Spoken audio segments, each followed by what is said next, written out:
Diesel does it again. Duck and Percy enjoy their work at the harbour, pulling and pushing trucks full of cargo to and from the quay. But one morning the engines were exhausted. The harbour was busier than ever. The Fat Controller promised that another engine would be found to help them. "It's about time," said Percy. "I ache so much I can hardly get my wheels to move," agreed Duck. They waited for the engine to arrive. It came as a shock when he did. "Good morning," squirmed Diesel in his oily voice. The two engines had not worked with Diesel for a long time. "What are you doing here?" gasped Duck. "You're worthy fat Sir Topham Hatt sent me. I hope you are pleased to see me. I am to shunt some dreadfully tiresome trucks." "Shunt where?" said Percy suspiciously. "Where? Why, from here to there," purred Diesel, "and again from there to here. Easy, isn't it?" With that, Diesel, as if to make himself quite clear, bumped some trucks hard. "Ooh!" screamed the trucks. "Grrr!" growled Diesel. Percy and Duck were horrified. They did not trust Diesel at all. They refused to work and would not leave their shed.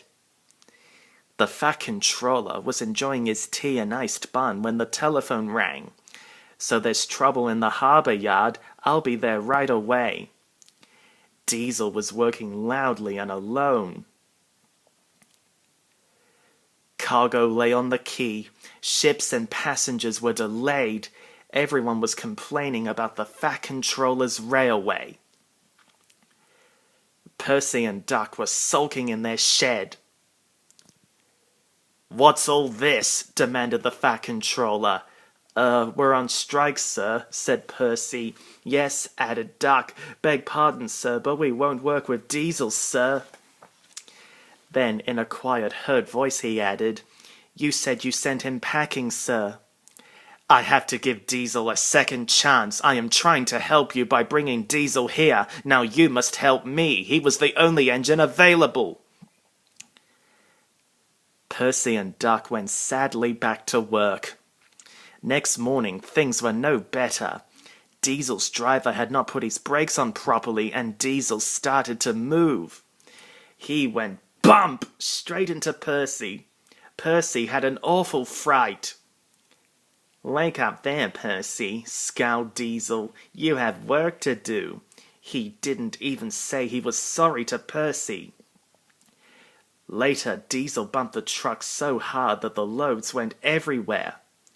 "What would the Fat Controller say?" gasped Percy. "He won't like it," said Duck. "So who's going to tell him, I wonder?" said Diesel. "Two little goody-goody telltales like you, I suppose." Percy and Duck did not want to be telltales, so they said nothing. Diesel, thinking he could get away with his bad behavior, was ruder than ever. Next day, he was shunting trucks full of china clay. He banged the trucks hard into the buffers, but the buffers weren't secure. The silly trucks were sunk. Soon, the Fat Controller heard the news. The trucks were hoisted safely from the sea, but the clay was lost. The Fat Controller spoke severely to Diesel. "Things worked much better here before you arrived. I shall not be inviting you back." "Now, Duck and Percy, I hope you won't mind having to handle the work by yourselves again." "Oh, no, sir." "Yes, please, sir," replied the engines. Whistling cheerfully, they puffed back to work, while Diesel sulked slowly away.